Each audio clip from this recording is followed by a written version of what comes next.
That was just by chance, wasn't it? You're not... Who's giving me a thumbs up? Okay. Okay, good afternoon and welcome to what will be an interesting discussion celebrating 50 years of National and State Libraries Australasia. I'm Paul Duldig, Chief Executive of State Library Victoria, and on behalf of State Library Victoria, I acknowledge the traditional lands of all the Victorian Aboriginal clans and their cultural practices and knowledge systems. We recognise that our collections hold traditional cultural knowledge belonging to Indigenous communities in Victoria and around the country.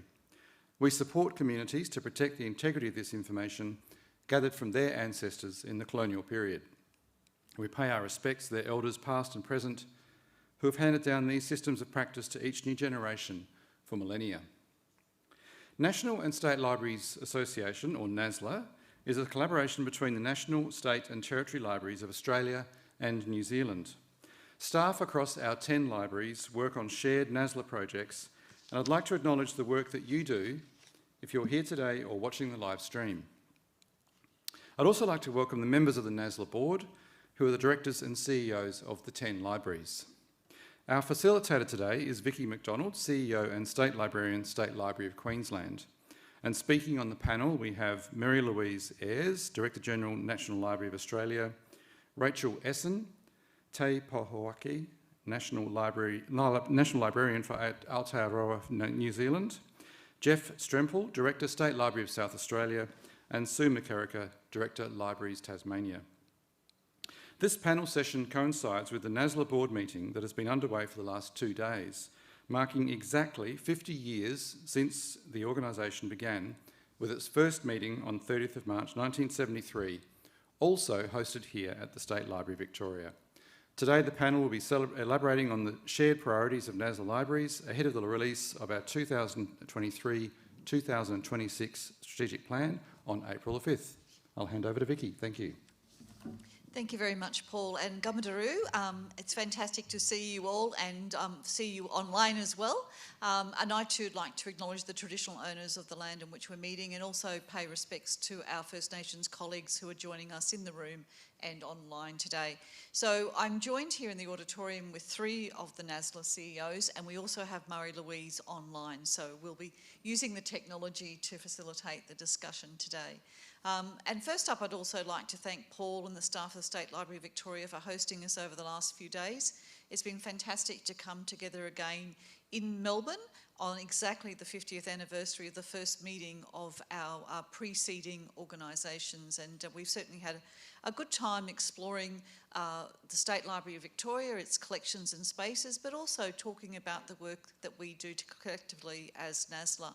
And as Paul indicated, we're going to use the strategic plan as the framework for today's discussion, and we'll ask questions related to the strategic objectives of our new strategic plan, which we've just endorsed an hour ago, and will be up on our website in the next few days as well. So Sue, I might throw the first question to you, and Sue, as you heard, is from Tasmania. And in this year, when we're celebrating 50th anniversary of NSLA, how do you think that we could use this milestone as an opportunity for advocacy? Thank you, Vicki. I think with all these anniversaries, you know, you're 25 years old, or you're 50 years old, or you're 100 years old. And it's not the number that matters, it's really what you do with it, because this is a fantastic hook for us for advocacy. So we've got 50 years history, we've got 50 years of amazing things that NSLA has achieved by working together, but it's actually what we do with it. So I think the first thing that we're doing is launching a really exciting new strategy, and that strategy has advocacy of one of its 4 pillars. So we've got collections, First Nations, people, and advocacy. So it's really setting the sort of direction for us to be strongly advocating for the sector. I think the other thing we've got is we've got the new website, we've got the new branding which is being launched. It's very tempting, particularly for somebody from a marketing background. You always say, great, a new brand, that looks gorgeous. But it's not only cosmetic, it's actually very symbolic of what we're striving to achieve. And then we've got the activities that we've been talking about over the last 2 days. I won't blow the cover of what those are, but I think we've got some really interesting professional learning opportunities, some celebrations, and some ways of recognising the immense contribution that people have made to NSLA over the last, well, maybe not the full 50 years, but certainly over the last couple of decades. So I think we're really geared up well for NSLA to advocate and really use this 50th anniversary to our advantage. And I hope that when we reach 100 years, those people will look back and say, we'll do something like they did on the 50th. Fantastic response, thanks, Sue. And I think too, like you've alluded to, and it provided a little bit of a teaser, the NSLA team has been working really hard to develop a program of activities that actually mark this 50th anniversary, and there'll be a lot more details around the webinar series coming out in the next month as well. So thank you very much, Sue. So I might throw to Marie-Louise, who's up on the big screen here in Victoria, but you will also see on your screens. And as Sue mentioned, there's actually 4 strategic objectives. Advocacy was one of them. And one of the other strategic objectives is around collections. And of course, it's I thought it was a good question to be asking Marie-Louise about. So our collections are most powerful, Marie-Louise, when they are connected. And how can NSLA libraries work together to create more opportunities for connection? Thanks very much, Vicki. And colleagues, thanks for letting me join this way. You might be able to tell that I had an unsuccessful argument with a footpath this week. That's all we need to say. Look, I love collections. I've worked with collections for 30 years, and I've had the privilege of working in many, many NSLA groups around collections for 15, nearly 20 years. When I think about how we can develop and look after our collections better, it's always about beginning with talking. It's about beginning by exploring an idea, whether it's about can we collect this better together? Can we do better with describing these collections? Can we learn from each other about, about how we can better look after our collections in, a risky climate? That's always about really, really sharing professional knowledge. And I think we undercook this.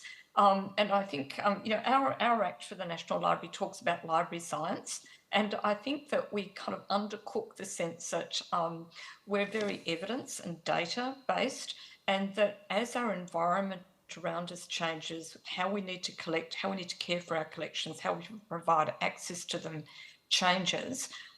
We have to change our own views, our own practices, and a lot of that is based on library science and data. And I think we should be really out and proud about the fact that we combine good science with great relationships to get better collections that will last for a really long time. Thank you, Marie-Louise. I think too, you've just mentioned a few things around data and how we're managing our collections, and I guess that's something we did have a bit of a discussion about this week when we were talking earlier, I think yesterday, around data, about performance measures, how we actually know more around how our collections are performing, how they're being used. Do you want to just talk a little bit more about that? Because I know the National Library's done some work on that at the moment.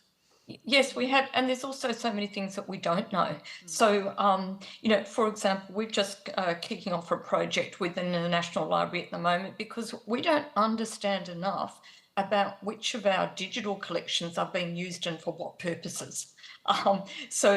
And I think we need to have far more data around that, and particularly because these are collected collections now, whether it's our National eDeposit collection or our shared digitised newspaper collection or our shared web archiving, all the things that we share. I think we all need to know more about what our collections are being used for, by whom, for what purpose. I think we don't want to be too instrumental there though either, if I could put it that way, because we all know that collections have their days. So we can't just sort of look at data and say, look, those collections are performing for this community like this in this 5-year period, because in 50 years' time, it might be something completely different. So it's a combination of looking at today and knowing that we can't predict what the communities of tomorrow are going to make of or need from our collections. It's a balancing game, I think. I think that's a really good point, Marie-Louise, because a lot of our collections aren't going to perform at the moment. It is really that looking to the future and considering what future generations researchers will need to be accessing, and that is one of our challenges. I don't know, is it something that you've thought about, Rachel? Would you like to comment? Yes, and I think we also had discussions this week about the importance of collecting social media, and I think that's one of those formats that brings a lot of challenges, but also we know that if we're not collecting that now, that will be a gap in the future. So yeah, absolutely, it's something that we're thinking about all the time. And at National Library in New Zealand, Te Puna, Mātauranga o Aotearoa, we are embarking on a refresh of our collection policy, and that will very much be focusing on what are those future needs, how do we anticipate that, but also balancing it with our core functions of collecting all of the output of New Zealand and the Pacific.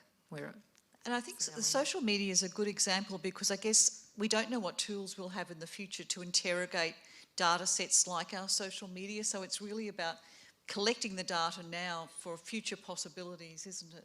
Yeah. Geoff, did you want to comment? No, not particularly on that area. I think we know. Just seriously, we've had some great comments made. We can move on. Yep. Okay.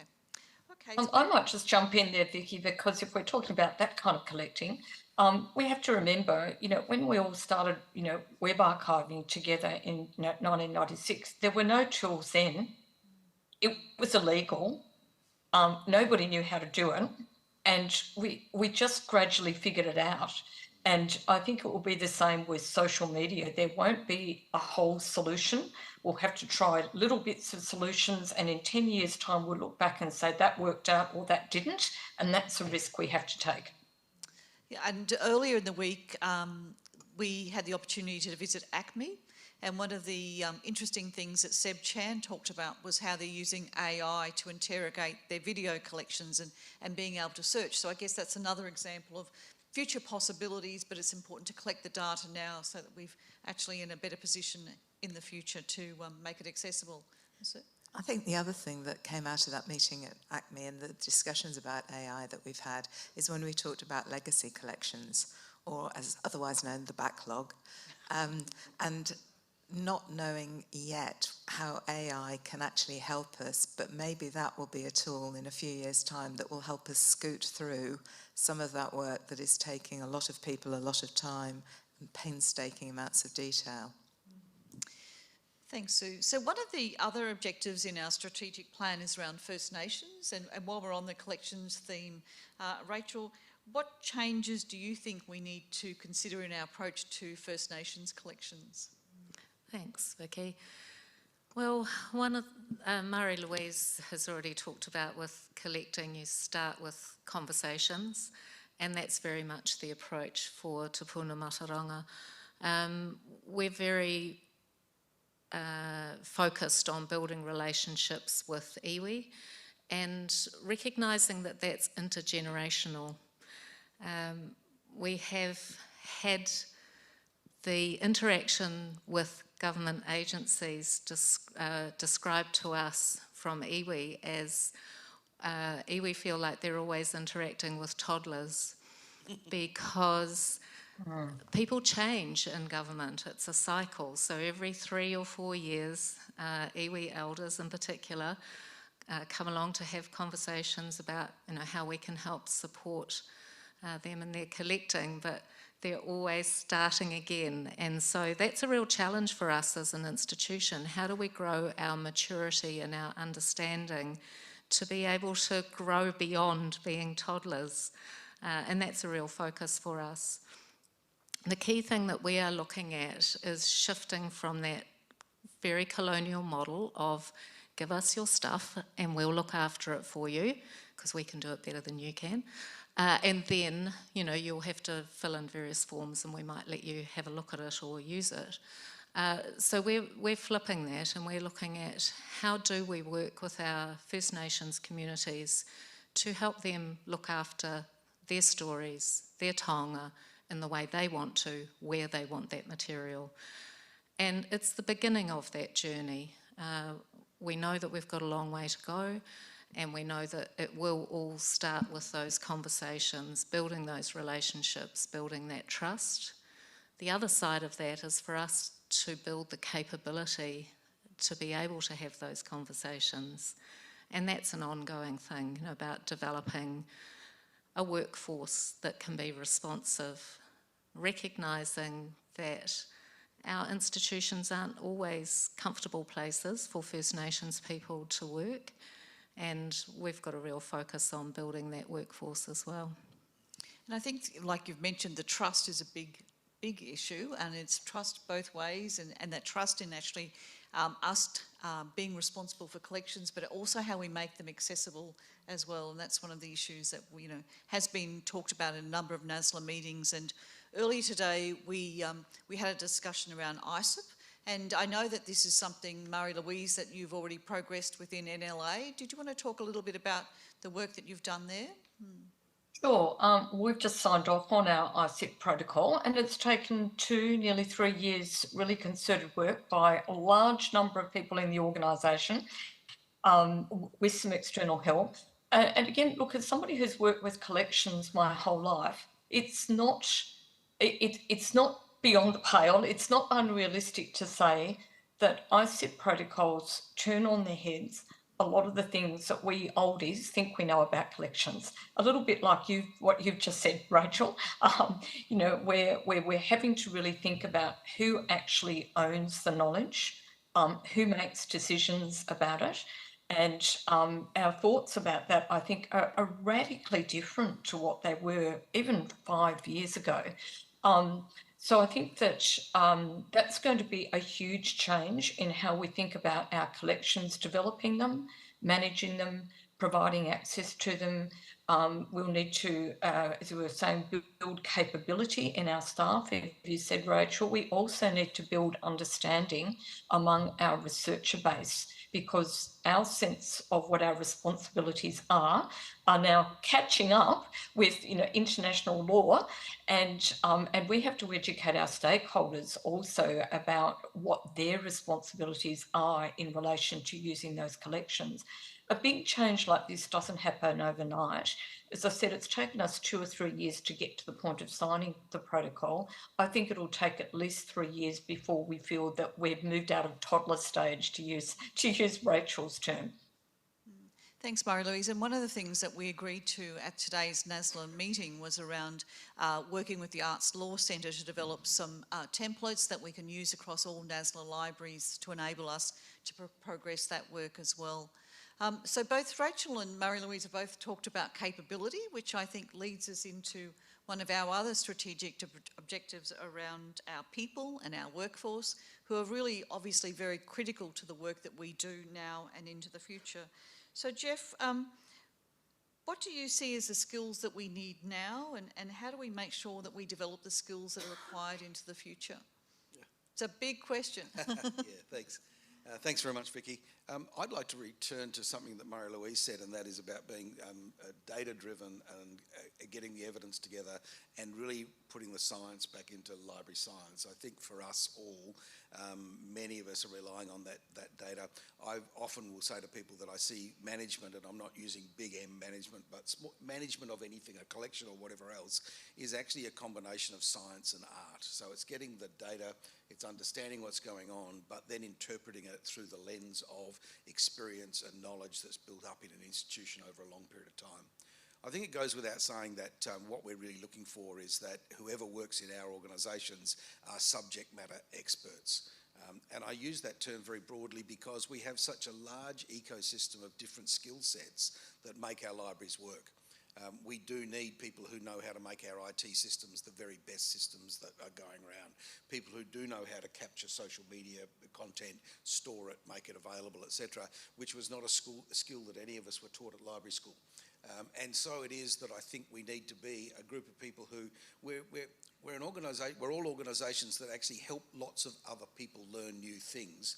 And I think sometimes amongst our staff, we're not necessarily the best learners ourselves as organisations and as individuals. And that's not a a personal criticism, I think culturally we're so busy helping other people, we don't always see that we need to be refreshing our own skills and keeping on progressing.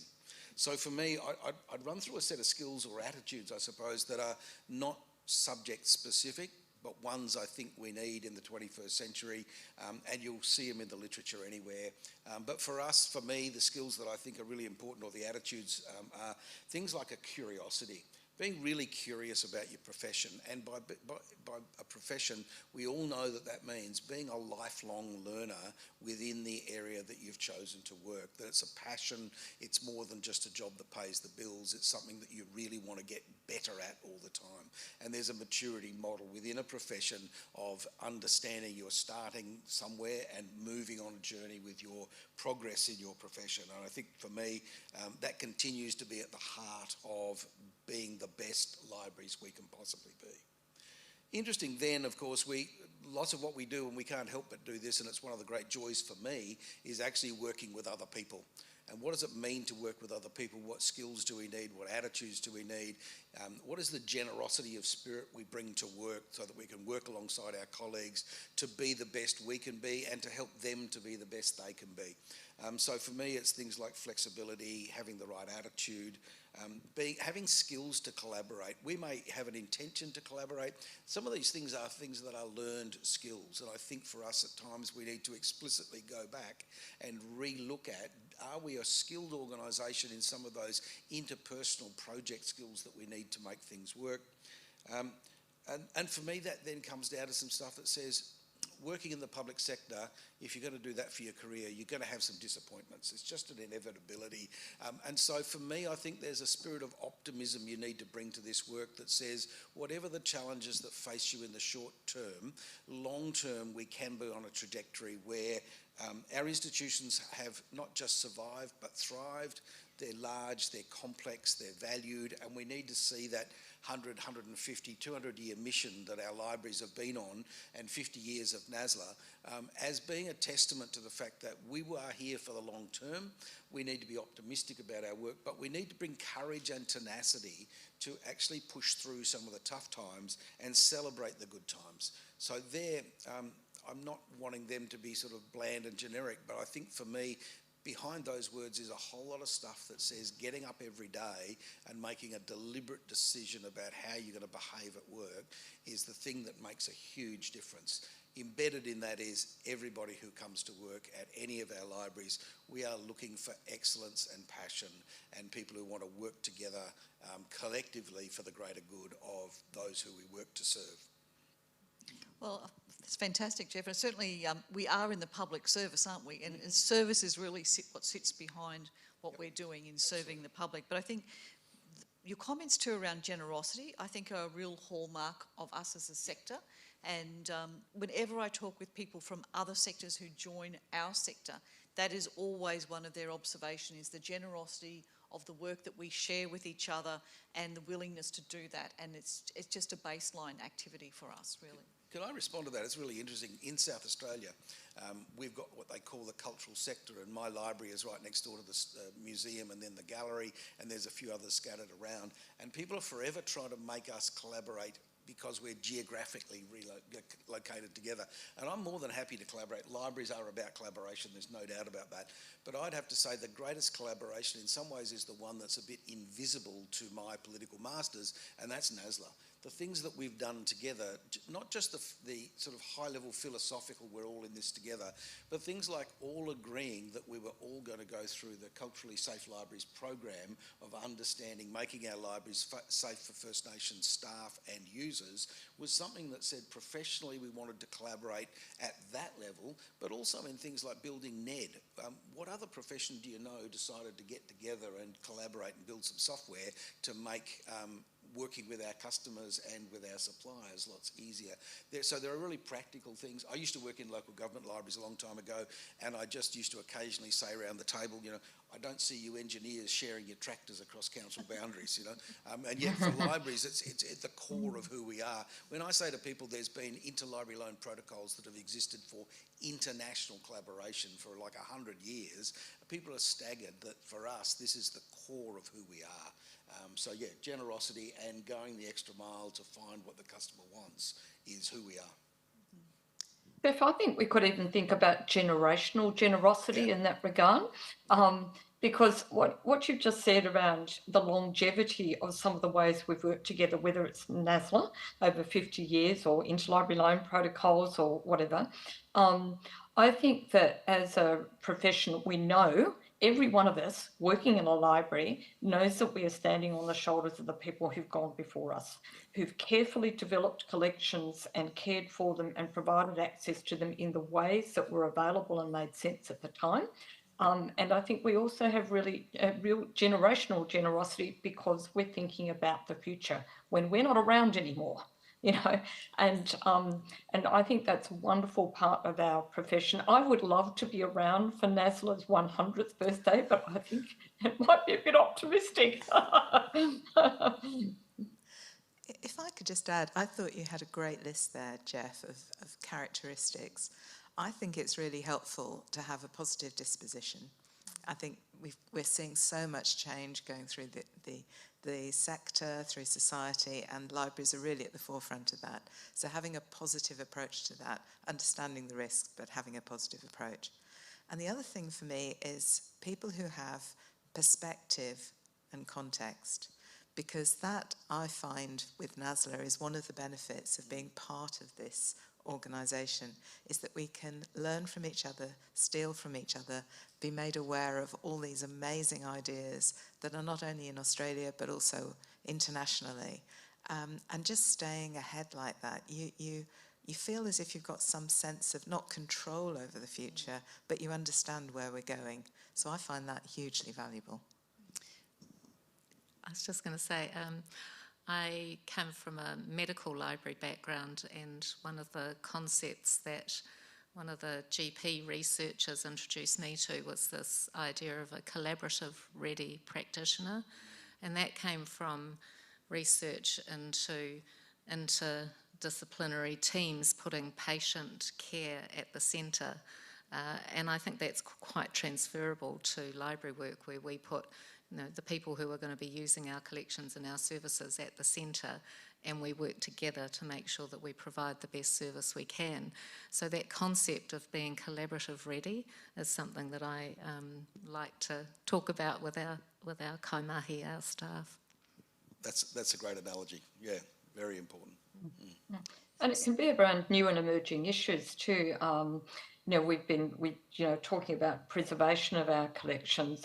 I'm thinking about the way that for our physical collections, we've shifted our thinking. In the last 20 years, we've really shifted our understanding of acceptable parameters for kind of temperature and humidity control, and that's helped us to respond to to reducing our carbon emissions, etc. But I think that collaboration ready is going to be incredibly important as we protect our collections for the future as well, Rachel. I know earthquakes are not, they just happen to you, I know. But I mean, you've just been hammered by, the remains of a cyclone. I wouldn't have believed that our library's roof could be destroyed in a hailstorm. How many floods has the State Library of Queensland endured? And I think the learning that we have and that we share around how to prepare for those increasing disasters and how we recover from them, and how we advocate to our funders about the need for safe storage for these incredibly important community assets. I think we can do a lot in the NSLA space, and we can also do a lot in this emerging area of keeping our digital collections safe, which again, we do collectively with NED, digital preservation, but also understanding what does it really mean in a digital environment to keep our collections safe and to try to drive down our carbon footprint in a changing world. And I'm really glad that I can do that with 9 other libraries, because they're really challenging things to get to grips to. I'll just pick up on that point, Marie-Louise, and go back to something that Geoff mentioned earlier around data and how we interrogate data, because I think one of the things that we often talk about is that we need to tell our stories better. We need more compelling, narrative, and I think that also goes back to our objective of being advocates and advocating for libraries, but what value we can add. And I think, we've collected a lot of flat statistics over the years, but it's actually how we get the value out of our performance measures and actually then tell a stronger story, I think is one of the big challenges that we have moving forward as well. Which is one of the reasons I'd say we do need people who come from other backgrounds into libraries to help, who can see the value and tell it in ways that we're not naturally gifted to do. It's not our background, but to trust that there are others who could do this better than we can ourselves, and to go with their expertise. And certainly I know that, you know, the examples Marie-Louise gave earlier around actually doing more analysis and deeper dives into our statistics to actually understand the stories that actually sit behind some of those flat statistics, and who's using our collections and why, what's driving the use, those sorts of things are the questions we need to be asking. And what are they using it for, and what are the outcomes, and how is that changing lives? I think, you know, it's that end point that we need to be able to get other people advocating on our behalf, because them using us was transformative in their lives. Yes, I mean that slogan that's been used around the world, libraries change lives, it's really those stories that really epitomise the benefits of using our services and our collections as well. But we have to get better at saying which lives, how, Yes. which lives and how, and that's where we also need to be a little bit canny, I think, about which stories we choose to tell in which environments, and that's something I know as CEOs, you all know the value of having the right story at your fingertips, ready to tell. I think the other part of that work is something I think about as unmasking the machine. And over the last year, we've really thought about this at the National Library, where we feel that for so many of our users, everything has looked so smooth and hunky-dory to them for so long that they think it's quite simple. And we think we need to do far more to help people to understand the scale at which we work. I can't tell you the number of central agency people that we've had at the library who didn't understand the scale of what we did until we took them into one of our repositories. You know, Vicki, your preservation lab is kind of visible to the public. I think we make too much of our work, because we're modest people too, we make too much of our work kind of quiet, and we try to make things really seamless for our users, and that doesn't always serve us well in terms of advocating to our funders, and that's a real tension for us, I think. I think the other thing we do, Marie-Louise, is we use words that have great meaning in the sector, and we all know what we're talking about, and we don't translate it into words that politicians, the general public, other organisations will understand. So I think we've got to be simple in the way we communicate, and also link it to other people's strategies, so that we are talking their language, we're putting ourselves into their space, not expecting them to come into ours. That's a great point. And the other challenge I think we have is securing digital investment, because I think it's very easy to take our funders to crowded shelves and buildings that need refurbishment, lifts that are too small and things like that. It's very hard to get that concept of digital storage, digital preservation, you know, petabytes of data. What does that look like when you're explaining that to a funder who's going to have to advocate, or a minister who's going to have to advocate for you? So I think we need some better stories around that as well. So Marie-Louise, maybe I'll just build on Rachel's point there and say then, how do we ensure that our physical and digital collections are going to remain safe and our practices sustainable? You know, sustainability is a big issue. I know that our colleagues are very concerned about it, our governments, but generally people everywhere. Well, again, I think working together, this is where our communities of practice and sharing of knowledge and information are so important. And changing our minds when we need to. You know, I mentioned before about the, you know, within the last, 15 years, about us really changing our minds about exactly how cool and how dry do we need to keep our collections to keep them safe. So we're going to have to do more of that. I think going back to the advocacy space in relation to keeping our physical collections safe in an increasingly hostile environment, that's where advocacy is really important, because all of us will need more money to make our buildings more secure, to make sure that our storage facilities are not by a flooding river or close to a bushfire-prone area. That's where I think the advocacy is really incredibly important, and again, where we can learn from each other. So I think we have to, you know, I remember when we at the National Library made that decision to change our parameters, and when the idea was first mooted, it seemed sacrilegious. It was like, oh, we couldn't do that. And then we did the science. We did 2 years of data logging, and then we looked at the science and we said, okay. And then I remember our colleagues, including the late Jennifer Lloyd, speaking to international audiences about this and starting to influence that thinking. So I think that we can't underestimate the importance of changing our minds as new data and science comes to mind, and we can't underestimate the importance of really talking in smart ways to our funders about what it takes to keep our buildings safe for physical collections. I think digital collections is more difficult. The public and funders think that preserving digital collections just means a backup copy or two. And it's very hard to explain that it's not. But I also think we're just at the very beginning of understanding what is the carbon footprint of preserving our digital collections. And I'm sure it will be the same as with our physical collections. So we'll then say, can we drive the cost of that down? And now we're talking about environmental cost, not just dollar cost. So I think we need to swing more of our resources into the preventative and the holistic. And as libraries, I think we've done that. You know, I remember early in my career, you spent heaps of time taking, you know, clean staples out of archival documents. Why would you do that instead of thinking about how you can store your collections better? There's lots of things that we've changed, I think, over the last few decades, and they will change again.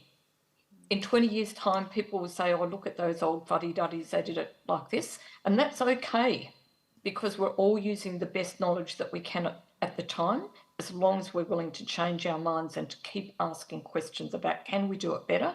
And in the NSLA space, can we do it better together than alone? Not always, but a lot of the time we can. We had a really good discussion earlier today with some senior staff from SLV here around sustainability. Sustainability is one of the major strategies in the SLV strategic plan, and certainly they're doing a lot of work around looking at the carbon footprint of their activities, how they can do things more sustainably, and no doubt it'll be something that will feature in all of our strategic plans going forward. And I think there's also a directive from the federal government as well around this whole area, Marie-Louise.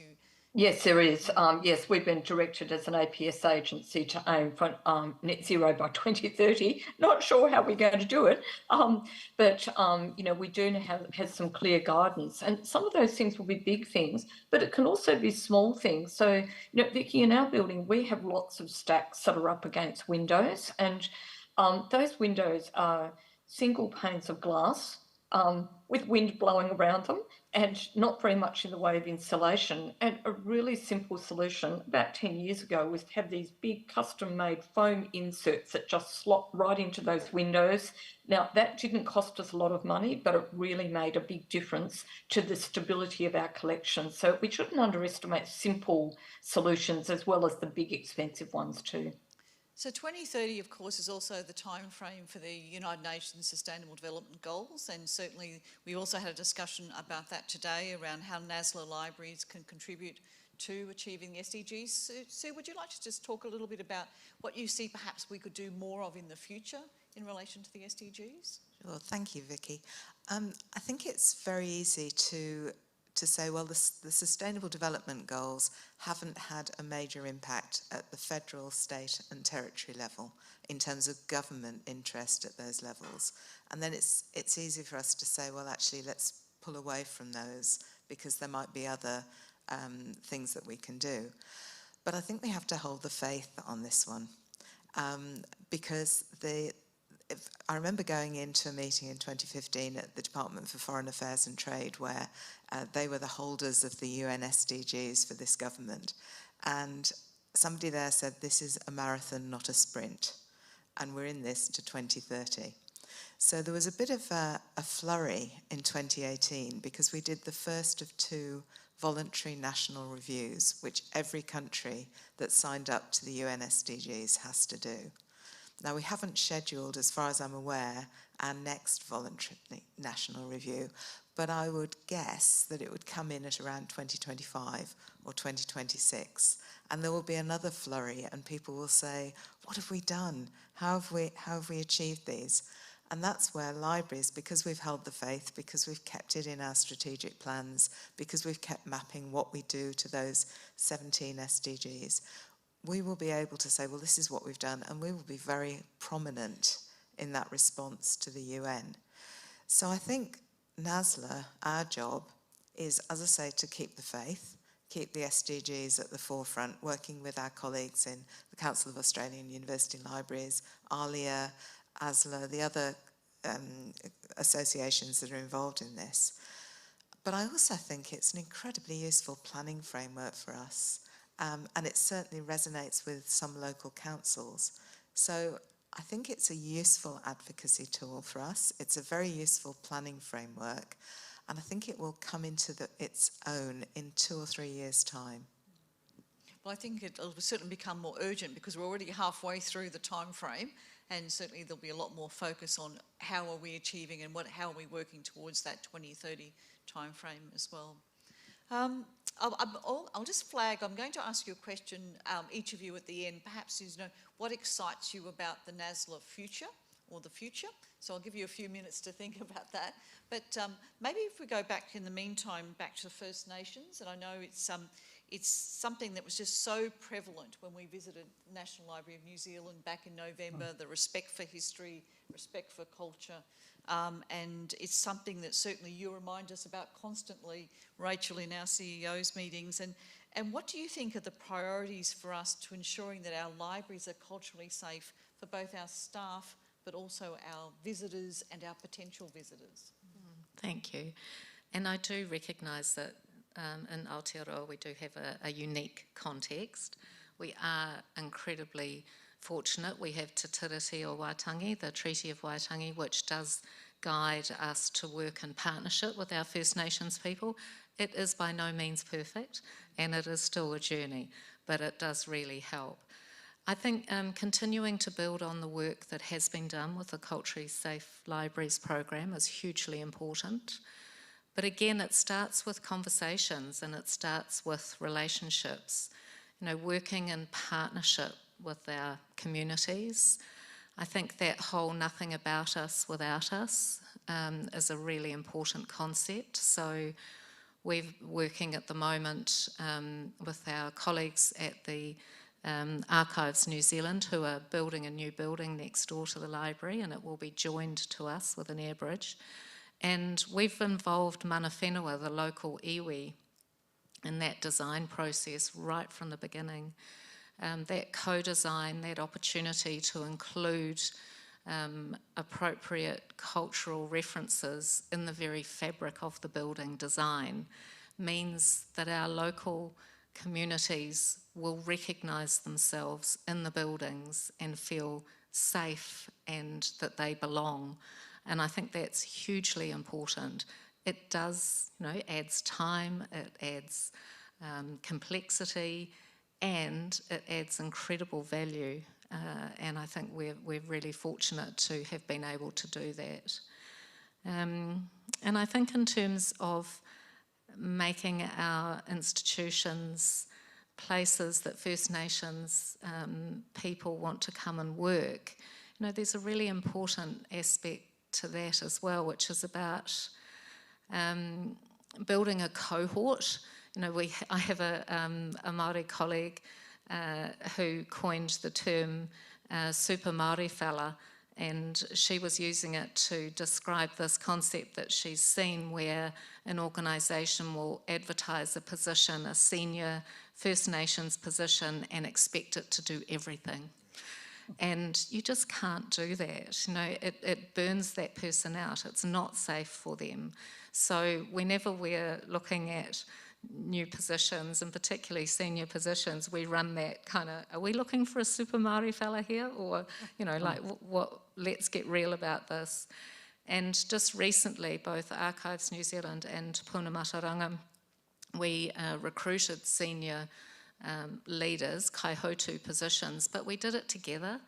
And so we ran that recruitment process at the same time, which meant we appointed 2 people who were able to support each other.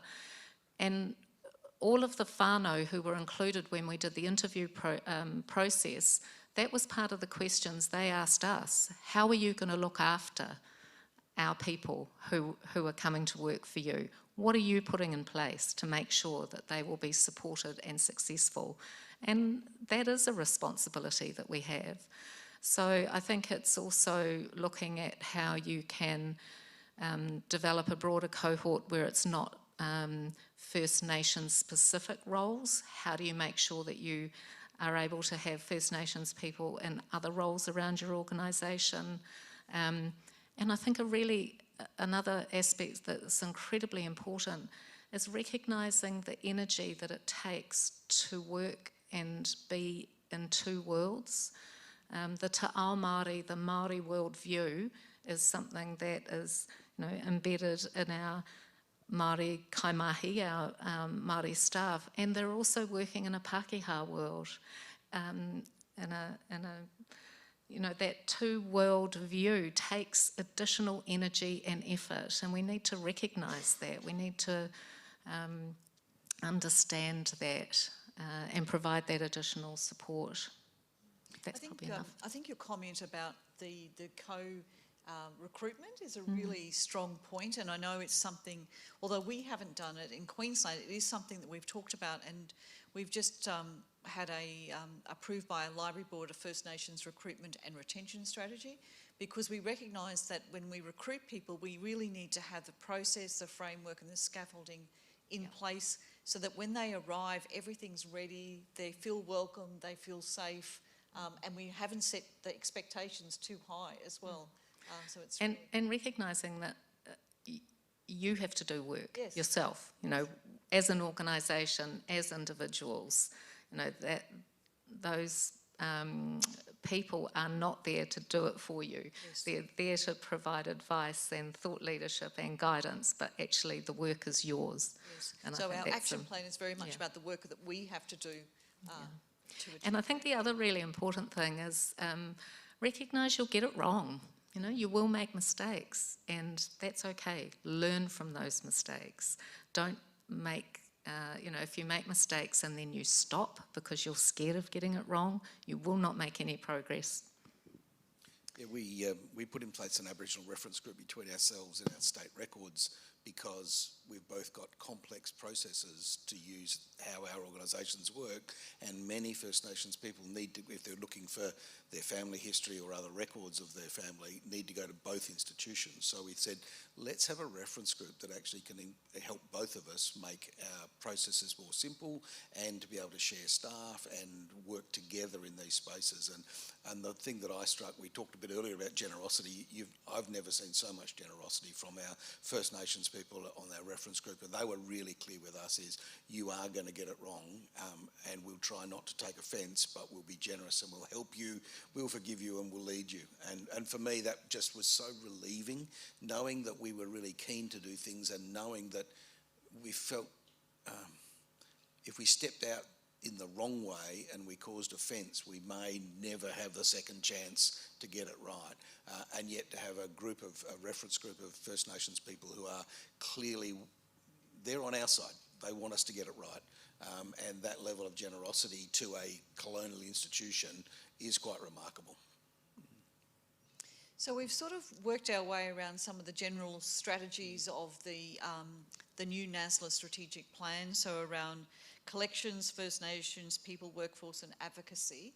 And I think it's really good to end on a very positive note looking towards the future. So I'm keen to hear what excites you about the future and what are your aspirations for the future. I'm happy to take whoever jumps in first. Sue? I can go first. I'm happy to go first. I'll go. I just wanted to say, Libraries Tasmania, I'm going to be quite parochial here. I think we're a beautiful boutique, wonderful library service, and we've got ambitions. And by being part of NSLA, we can turbocharge those ambitions, because it would take us longer, it would take us more work and funding and all of the things that you need to move things forward. But because we're part of NSLA, we just get that extra leg up, and we're walking in line with some of the biggest and most amazing institutions across Australia. So I'm excited about us together helping us down in Tasmania actually reach our ambitions. Thank you. And I guess for me, I get enormous value from being part of NSLA because there is just the National Library in Aotearoa. There aren't any state libraries. So for me, meeting colleagues in this setting, it is kind of the closest, their roles are the closest to what I do. The thing that I'm particularly excited about for our strategic directions is the sustainability piece of work. I think we have an opportunity to really lead our sectors, and it's so enormously important. And I do have the aftermath of the cyclone in mind when I talk about this. That was devastating for New Zealand, and the impact of that will be generational, will go on. And I think if there are things that we can do in our sector to help mitigate risks, to help people both, keep the record of what has happened, but also learn from the past and what can we do. I think that's the piece that really excites me, and as Sue has said, we can do so much more together. We were certainly excited to have New Zealand back in NSLA, so we certainly benefit from your experience and wisdom in a lot of areas that we're discussing. So Geoff, what excites you about the future? Oh, an awful lot, I'd have to say. I think for me, NSLA, as you've said, Rachel, it's the peer group that gives us great ideas about where we can go next. It's really interesting to watch a group of CEOs who our life is often governed by things like, answerable to a minister and managing risk management plans and all sorts of things. But we got down to ACME on Tuesday, and we're all like kids first day on the job, looking at the possibilities of things like AI and those sorts of things. So the joy of working with a group of people and a group of institutions who can see endless possibilities, but are also able to tame that excitement and that interest down into manageable deliverables. And I think one of the great things is we're not a talk fest, we're a doing group. We do spend a fair bit of time in that philosophical, strategic space, but it's very much around, that's really important, that helps feed your soul. But then is the so what and how we're going to make a difference. And our conversations all come back to, so what does this mean for our staff, for our collections, for our customers, for our fellow institutions in our neighbourhood, etc. So that really interesting connection that whatever issue we'll be working on in 10 years' time, I believe that the culture around the board table is that philosophical, strategic, looking to the future, but being very practical about how we can collectively make a difference for our community. And I think too, we did look through our strategic plan, and we have collectively achieved so much in the last 12 months, and we'll be sharing that on the website too shortly as well. And can I just add to that, I think, the unseen heroes in all of this stuff, the staff who we employ in the NSLA office, who actually work so hard with all of our staff in all the different working groups who are doing so much. It's one thing to sit around the board table and say, we've achieved so much in our strategic plan. No, not a criticism at all. The collective we is beyond the people around the table. There's the rows of people behind us who are actually working on all those groups who are coordinated by the staff who work in the NSLA office. It's an incredibly successful and surprising collaboration that works across 2 nations and 10 institutions with a really skeleton paid staff to do it, and an incredible commitment by our staff to make it work too. Yeah, I think Barb's report might have said 180 people we're working across the project. So it is it's a workforce in itself that's working with some common aims as well. Marie-Louise? Yeah, look, I'd echo those things. I was explaining to a visiting family member last night why I love working with NSLA and always have, and it's because we get stuff done. It's just that simple. We get stuff done. But I think it's also, last week I had the opportunity to talk to quite a large number of politicians about the library, and, they think we're a kind of genteel organisation. And I just said, make no mistake, we do not lack ambition and we do not lack grit. And I think we could say that about the collective. We decide what we're going to work on and we just keep at it and at it and at it until we've made progress. And that is, as you've said, Geoff, wonderfully coordinated by our office. But the work goes on across all of our libraries. What you just said is true, Vicki. 180 people, that's a workforce. That's a pretty decent sized library in its own right. And I would just like to, also, pay my respects to all of those people who are working on all of the working groups. And some of you will be just starting out and kind of feeling a bit shy about whether to speak up if you've got something to offer here, and others will be really, really experienced. So for those who are starting out, just remember in a few years, you'll be the ones who really know this stuff too, and you'll be able to lead others along. So I think it's getting stuff done over the long term and being aware of what we've done and where we're going is really important. If I think about what I'm excited about us working on together over the next few years, sustainability, yes. First Nations issues, yes. And I think the next time we are doing our strategic plan, we'll be really, really seriously looking at AI and machine learning. Yes. We're already using it. I mean, we're using it across Trove at the moment, but there's so much more and so much to think about.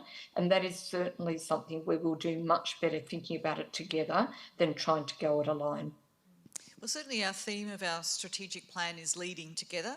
And I think it really reflects the work that we've been doing, but also what we've talked about in the session today. So, as I said at the outset, the theme of this session was really around our new strategic plan, which we've signed off today, with around the strategic objectives of collections, First Nations, people, workforce, and advocacy and audience. And I think there's so much that we contribute to our respective nations in the work that we do through our libraries, but importantly through our collections and services as well, that really has long-term benefit for all Australians and New Zealanders as well. So I'd like to thank our panel for participating. So Rachel, Sue, Geoff, and Marie-Louise from Canberra. Thank also Barb Lemon, who's facilitated us actually coming together here in Victoria for the CEO's meeting. Thanks to Paul for hosting us. It's certainly been fabulous to come together to explore what we're going to do together, but also we've had some rigorous conversation as always, as we agree on how we move forward and how we lead together.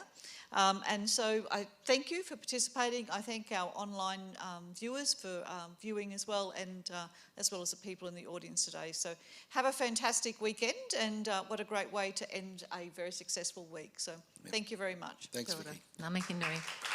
Thank you.